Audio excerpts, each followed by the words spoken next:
Que vimos el último día, antes de la feria, de vacaciones y de todo eso, para repasar, y vamos a terminar con esteroides hoy, ¿verdad?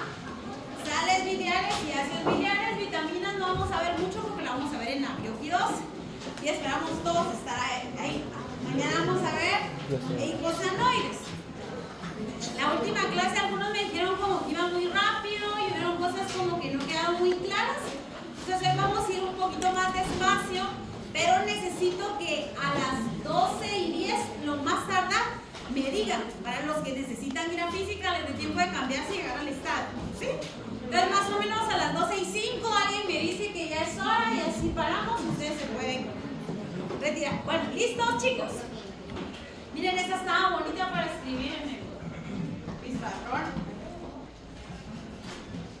Esta clase. Bueno, hormonas esteroideas. ¿Se recuerdan que dijimos que las hormonas esteroideas no se almacenaban, sino que sí adelante, chicas? ¿Hay algún lugar? Aquí hay uno, ¿verdad? Aquí hay uno. ¿Hay otro lugar por allá? Allí también, allá también hay, ¿verdad? Nunca las íbamos a almacenar, sino que se iban a utilizar inmediatamente. Decíamos que estas iban a ser lipofílicas, iban a atravesar, ¿verdad?, la membrana celular y que iban a responder por medio de señales que tenían que ir a través de sangre. Entonces era una comunicación química entre un tejido y otro. ¿Qué más vimos? Entonces vimos que la clasificación, hablamos del cortisol, que eran glucocorticoides. Miren, este solo es un ejemplo. Glucocorticoides hay más, ¿verdad? Hablamos de mineralocorticoides y pusimos como ejemplo la aldosterona, pero ya no entramos a hablar de las hormonas sexuales, que eran andrógenos, estrógenos y progesterona, ¿verdad? Cuando hablamos de andrógenos, estamos hablando de hormonas masculinas. Bueno, entonces empezamos con glucocorticoides y decíamos que el cortisol era la hormona del estrés.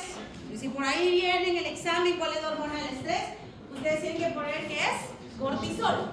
Hablábamos que también era inmunosupresor y antiinflamatorio. Por eso cuando un paciente llegaba con una inflamación, teníamos que poner un cortisol. Pero lo malo era que este cortisol iba a ser también un inmunosupresor. ¿Y en el caso que fuera alérgicos al cortisol no se puede?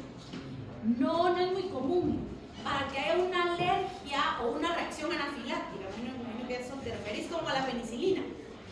Casi siempre todos los antibióticos, analgésicos, hormonas que le pongamos a un paciente tienen un peso molecular tan bajo que no genera una respuesta inmune.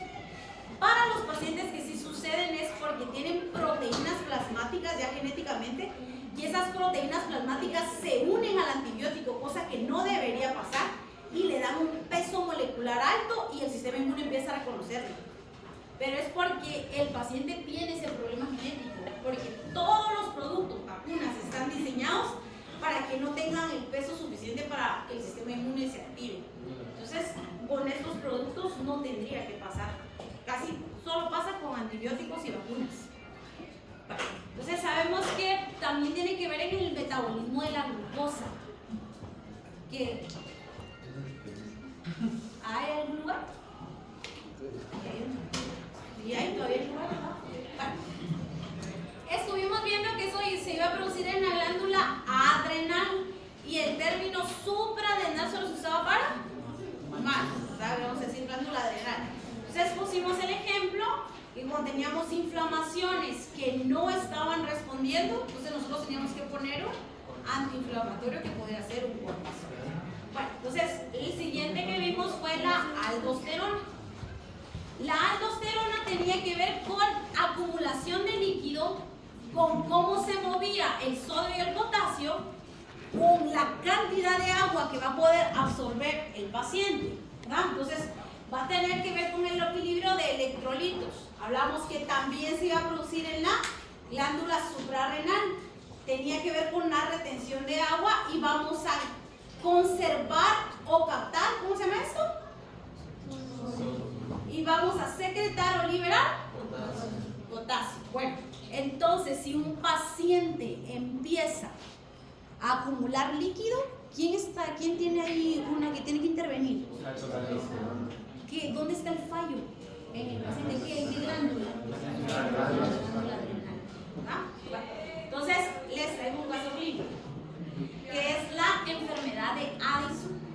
Este es un caso clínico, ahí dice el paciente. Entonces, este paciente llegó porque solo tenía vómitos y diarrea, y se le hizo un estudio y se le hizo también una radiografía.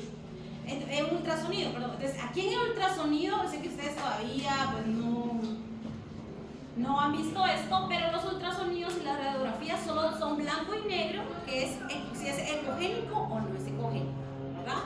O sea, si es hiperecoico o hiperecoico, si agarra luz o no agarra, más que todo eso es. Y eso va a depender de la densidad. Si es líquido o aire se va a mirar negro, y si es sólido se va a mirar como gris. Bueno, entonces como yo estoy estudiando riñón, el riñón va a procesar líquido, ¿verdad? O sea, aquí está el riñón, ¿verdad? Y esta es la glándula adrenal. Entonces, si se hace la medición, está muy pequeña. Entonces, eso se llama que hay una atrofia. Bueno, si yo tengo la glándula adrenal muy pequeña, ¿qué me dice eso de las hormonas esteroideas? ¿Que están? Bueno, entonces, si están deficientes, tenemos este estudio. ¿Por qué estamos estudiando sodio y potasio?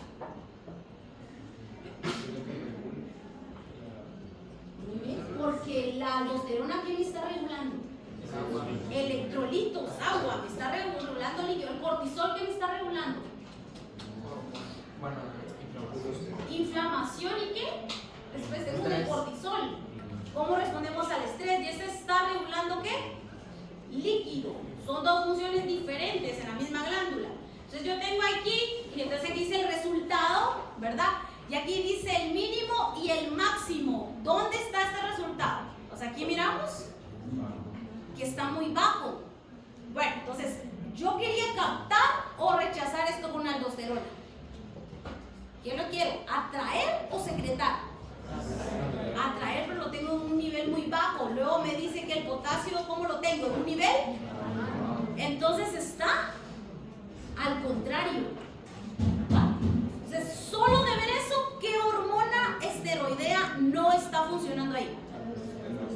Porque vemos que están al extremo y su función es mantenerlos. Y aquí está la relación, miren, aquí sé cómo está la relación de los dos y dice que la relación, ¿verdad?, está al mínimo, o sea que se perdió. ¿Qué hacemos?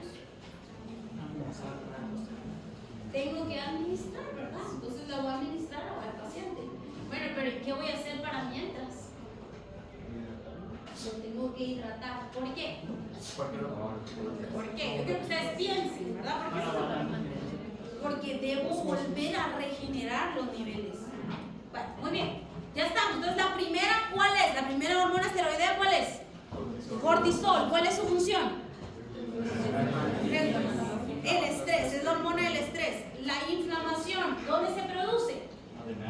Glándula adrenal. Bueno, ahora tenemos aldosterona. ¿Dónde se produce? La glándula adrenal. ¿Cuál es su función? Equilibrio de sodio-potasio. Mantener la presión, mantener la cantidad de líquido.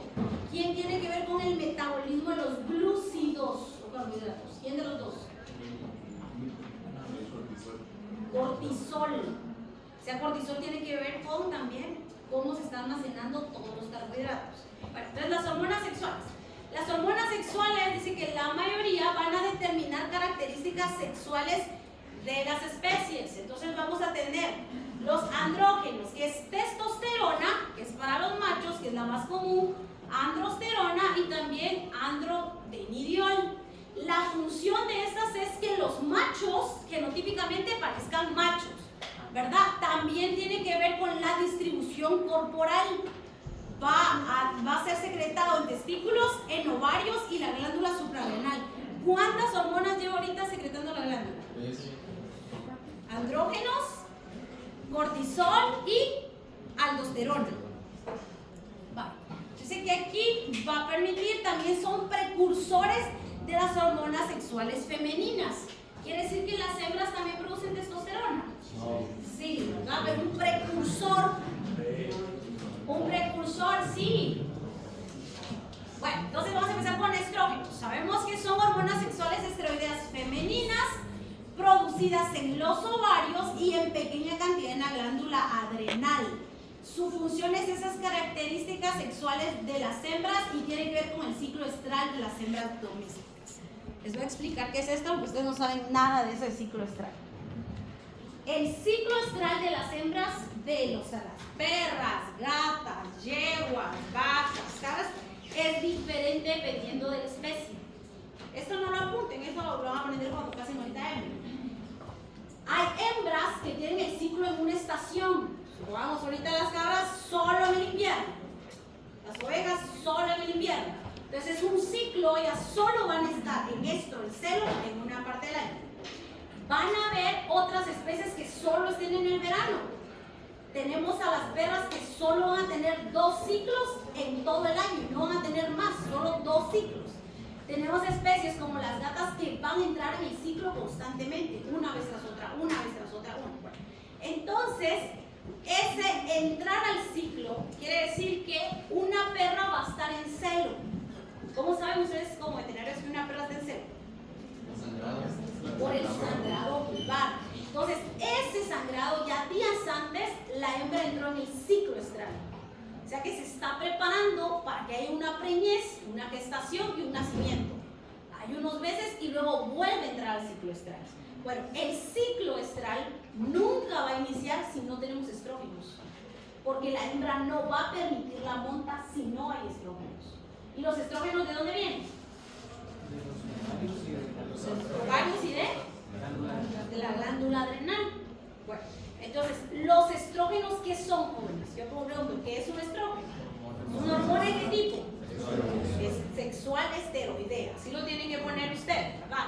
Entonces, miren, aquí está, como ustedes ya no lo conocen, aquí está el cerebro. Tiene que ver mucho también con el sol, con los días. Se detecta, viene y se libera. Aquí está el ovario tiene folículos y ahí está el óvulo. Entonces, para que se dé todo ese desarrollo y se dé la ovulación, necesitamos que haya una buena cantidad de estrógenos. Bueno, les doy un ejemplo. Aquí con casi todos los chicos son los que se dedican a eso. Digamos que ustedes deciden dedicarse a la reproducción de bovinos. Tienen que sincronizar celo. Quiero que estas 20 vacas todas vayan a parir al mismo tiempo. Que todas entren al celo al mismo tiempo. ¿Qué les voy a inyectar? Tengo que inyectar hormonas esteroideas, son varias. ¿Por qué quiero? Quiero que estén listas todas para el ciclo. ¿Verdad? Vale. La siguiente es la progesterona. La progesterona es llamada la hormona de la preñez. ¿Quién es llamada la hormona del estrés? Cortisol. Muy bien. ¿Cuál es la hormona sexual femenina? Estrógenos. La hormona del ciclo estral. Estrógenos. Bueno, la hormona de la preñez es porque la hembra sí se dio el ciclo, hubo monta, hubo cópula, hubo un producto y ese producto logró crecer. Pero el embrión forma su placenta y él le tiene que decir al ovario que ya no entra al ciclo. Entonces la placenta va a producir la progesterona. Entonces la progesterona va a ser producida por los ovarios y la placenta durante la gestación para que la hembra sepa que está gestante. No regrese al ciclo. La placenta precede a la progesterona. Los ovarios van a producir una pequeña cantidad. Ahorita voy a explicar qué parte. Y la placenta también. Bueno, entonces supóngase que queremos detectar si alguien aquí está embarazada. ¿Qué buscarían? Progesterona. ¿Qué pasa si una hembra no produce una buena cantidad de progesterona? ¿Qué va a pasar con esa belleza? Se va a perder, ¿verdad? Bueno, entonces sabemos que esto va. Yo no recuerdo si aquí fue que lo mencionaron, había escuchado que la placenta va a estar determinada por el macho también. El macho va a colaborar con la cuestión de la placenta. No, la formación de la placenta la van a ver ahorita el siguiente semestre. Cómo se forma y cómo se hace va a depender de la especie. Digamos, todas las especies forman una placenta diferente y son microscópicamente y macroscópicamente distintas. Pero tiene que ver mucho con la especie.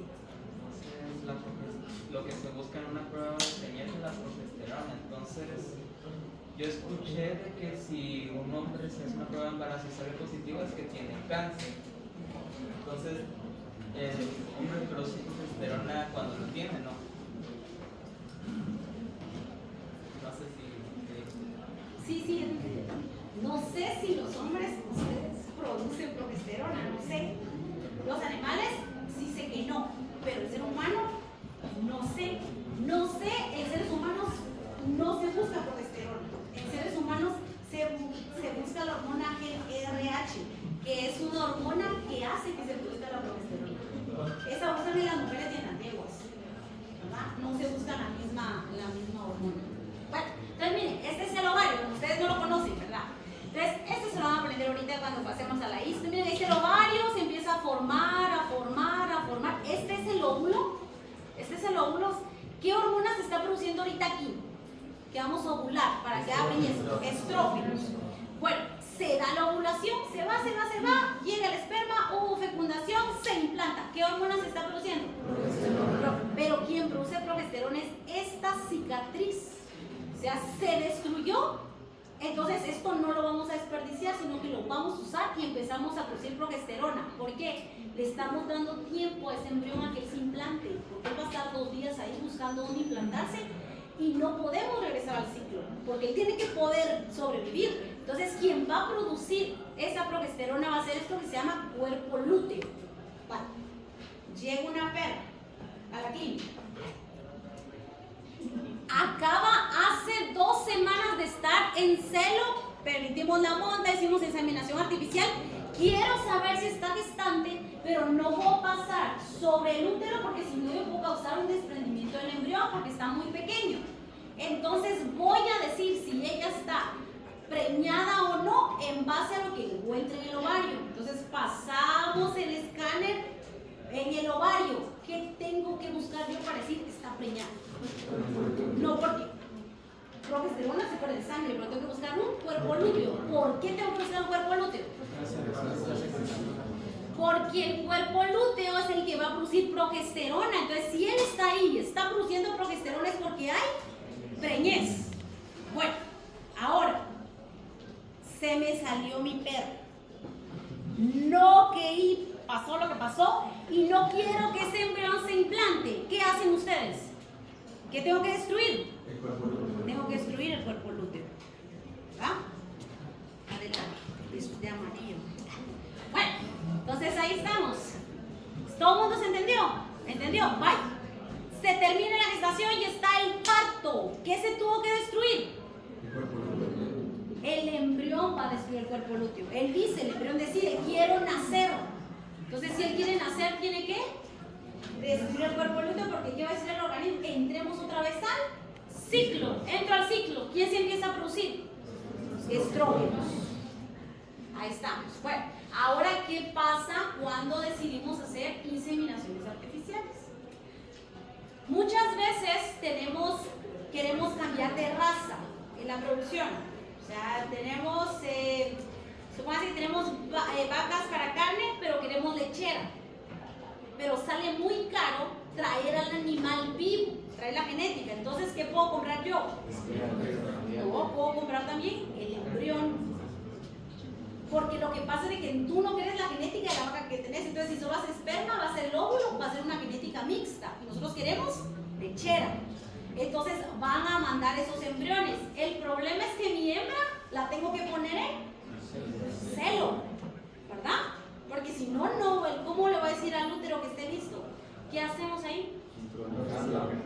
Sincronizarlas a todas. Entonces hacemos una, solo ponemos el embrión para que haya una implantación, porque eso sale más barato que traer cuando hacen a repro lo van a ver. Bueno, entonces, ¿cuáles llevamos ahorita? Díganme qué hormonas llevamos, esteroideas. Cortisol, ¿dónde se produce? Glándula adrenal, ¿cuál es su función? Bueno, los 3, antiinflamatorio, metabolismo de glúcidos, ¿qué más? Inmunosupresor. Bueno, antiinflamatorio. ¿Qué alteraciones puedo ver yo en pacientes que tengan problemas de cortisol? Niveles de glucosa. ¿Qué hay aquí? Inflamaciones persistentes, retención ebullición de líquido, porque se va que es una hormona que tiene que ver con. Pues vimos aldosterona, ¿dónde se produce? Glándula adrenal. ¿Qué electrolitos tienen que ver con ello? Sodio y potasio. Bueno, las siguientes, hormonas sexuales, testosterona. ¿Qué hacen? Características fenotípicas del macho, ¿verdad? El macho en la pubertad va a empezar a producir testosterona y van a empezar a darse todo el desarrollo de los espermas. A diferencia de las hembras, los machos empiezan a formar los espermatozoides hasta la pubertad. Pero las hembras domésticas y las mujeres nacemos con una reserva ovárica y esa es la que va a estar y ya no se va a formar más, ¿verdad?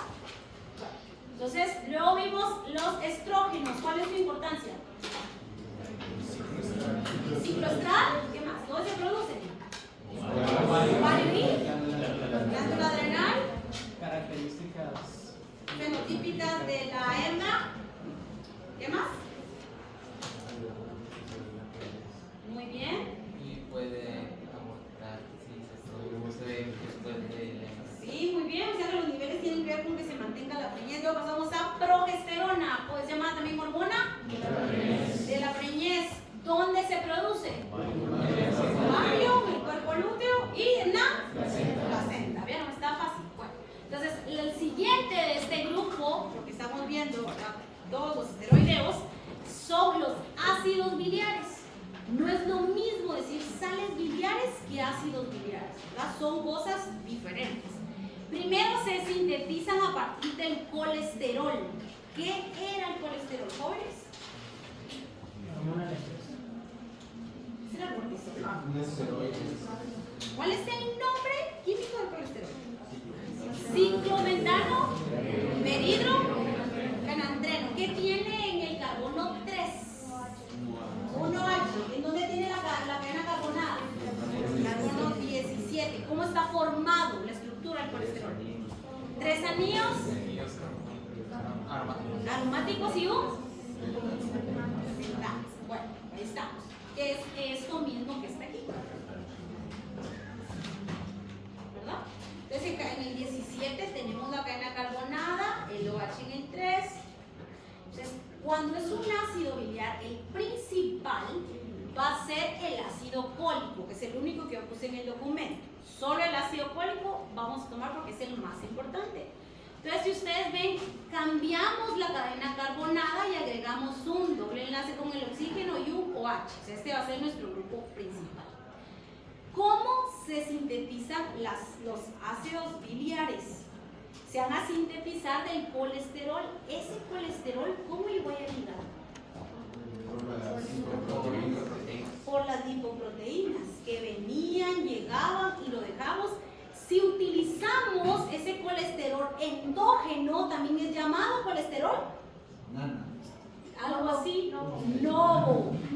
Pues puedo agarrarlo de ahí, pero bien estamos. Lo agarramos ahí. Entonces hay dos vías y solo vamos a ver la vía clásica. Entonces la vía clásica es la vía más común. El 90% de los ácidos biliares van a venir de esa vía clásica.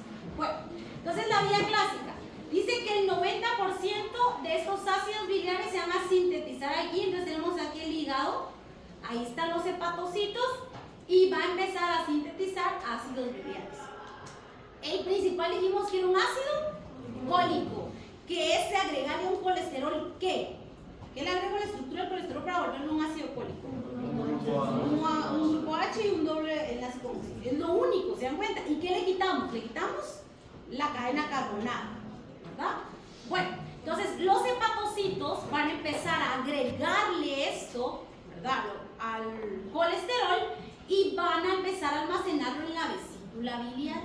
Solo se almacenan ahí, se producen en los hepatocitos. Bueno, estos van a venir y sabemos que van al intestino delgado a hacer ¿qué? Micelas. Y luego esa micela, ¿qué pasa? ¿Entra a dónde? Al enterocito. ¿Qué pasa en ese enterocito?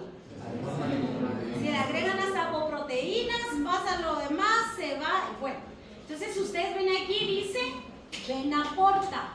Miren pues, estos ácidos biliares que que se formaron aquí pueden venir y formarse en ácidos biliares secundarios por acción de las enzimas de las bacterias. Lo voy a explicar.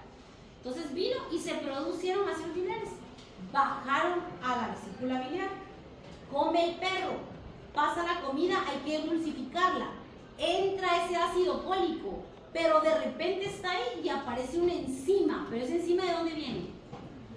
De una bacteria. Esa enzima bacteriana va a venir y lo va a transformar en ácidos biliares secundarios. Entonces, ¿qué tipos de ácidos biliares hay? Primarios. ¿Cómo se forman los primarios? En los hepatocitos. ¿Cómo se forman los secundarios? Tengo el primario y ese primario por acción de la enzima en el hígado se vuelve secundario. Todo eso es la vía clásica. Bueno, entonces la vía clásica tenemos la formación de ácidos biliares primarios y secundarios y dijimos que el más importante iba a ser el ácido pólico. Una va a ser porque el hepatocito lo produce por ese colesterol que queda almacenado, o puede ser que las bacterias produzcan enzimas y no lo transformen, ¿verdad? Hasta ahí vamos a quedar. Bueno, ahora, ¿qué es una sal biliar? Lo siguiente es que yo tengo el mismo ácido graso, el mismo ácido biliar, y voy a agregarle un aminoácido y formar un enlace amino. Entonces miren, aquí está nuestro colesterol. Venimos, tenemos el doble enlace. Yo le quito lo H y le pongo aquí un aminoácido. Entonces, con este enlace amida, este es una sal biliar. ¿Cuáles son los aminoácidos que se pueden unir? Puede ser la glicina o puede ser la taurina. Oigan esto. Los gatos no pueden sintetizar taurina. No lo pueden hacer. Todo concentrado que va creado para gatos tiene que tener altos niveles de taurina.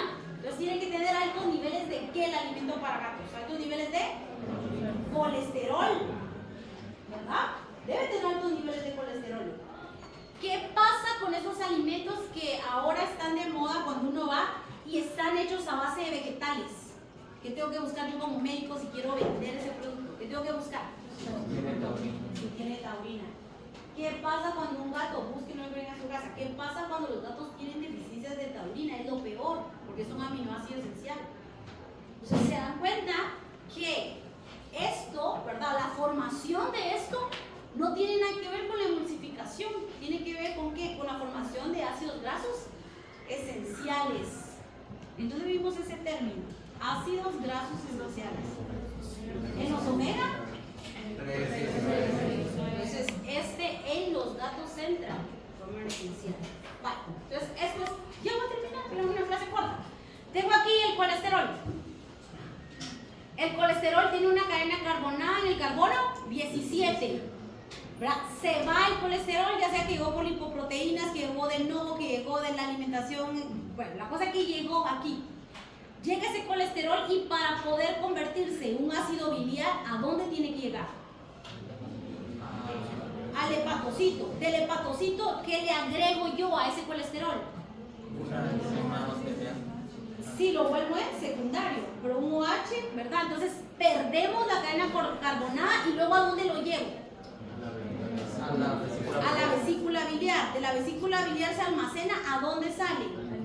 Al intestino. ¿Cómo se llama ese ácido biliar más importante? Ácido cólico. Va, emulsifica, todo lo demás, de repente aparecen unas bacterias. ¿Qué pueden hacer esas bacterias sobre ese ácido biliar? Aparece ahí un aminoácido. ¿Qué pasa si aparece un aminoácido y se le une a ese ácido biliar? ¿Lo forma una? Sal biliar. Bueno, entonces, ¿cómo están formadas la bilis? Sales biliares y ácidos biliares. ¿Ven? Está fácil. Entonces ahí tenemos ácidos biliares y sales biliares. Está fácil. Entonces terminamos este tema y mañana seguimos con ¿estamos jóvenes? Sí.